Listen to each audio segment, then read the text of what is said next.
அமெரிக்காவின் டெக்சாஸ் மாகாணத்தில் வரலாறு காணாத கனமழை பெய்து வருகிறது. மழை பாதிப்பு குறித்த விவரங்களை தருகிறார் அங்கிருக்கும் நமது செய்தியாளர் பத்மாசனி.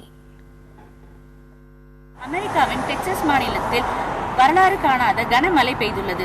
இதனால் டெக்சாஸின் கிழக்கு பகுதியான பாலஸ்தீன் மாநகரம் பெரும் வெள்ள பாதிப்புக்கு உள்ளாகியது.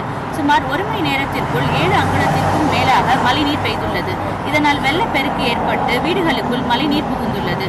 சுமார் 35க்கும் மேற்பட்ட வீடுகள் பெரும் சேதமடைந்துள்ளன. மேலும் ரயில்வே டிராக்குகளும் தாழ்வான பகுதிகளில் இருந்த கடைகளும் மழைநீரால் அடித்துச் செல்லப்பட்டுள்ளன. ஒரே குடும்பத்தை சேர்ந்த மூதாட்டி உட்பட 4 பேர குழந்தைகளும் மேலும் ஒருவர் உட்பட 6 பேர் உயிரிழந்துள்ளனர். அந்த 6வது நபரின் சடலம் இன்று காலை கண்டெடுக்கப்பட்டுள்ளது. இதுகுறித்து பாலஸ்தீன் மாநகரின் மேயரான பாப் ஹாரிங்டன் அவர்கள் கூறுகையில், அவர் 59 ஆண்டுகளாக அந்த பாலஸ்தீன் நகரத்தில் வாழ்ந்து வருவதாகவும் இதுவே முதன்முறை வெள்ள பாதிப்பும் இவ்வாறு மழை பெய்வதும் என்று அவர் கூறியுள்ளார். மேலும் பாதுகாப்பு பணிகள் குறித்தும் மீட்பு பணிகள் குறித்தும் எமர்ஜென்சி டிக்ளரேஷன் எனும் அவசர அறிவித்துள்ளதாக அவர் கூறியுள்ளார். புதிய தலைமுறைக்காக அமெரிக்காவிலிருந்து பத்மாஷினி.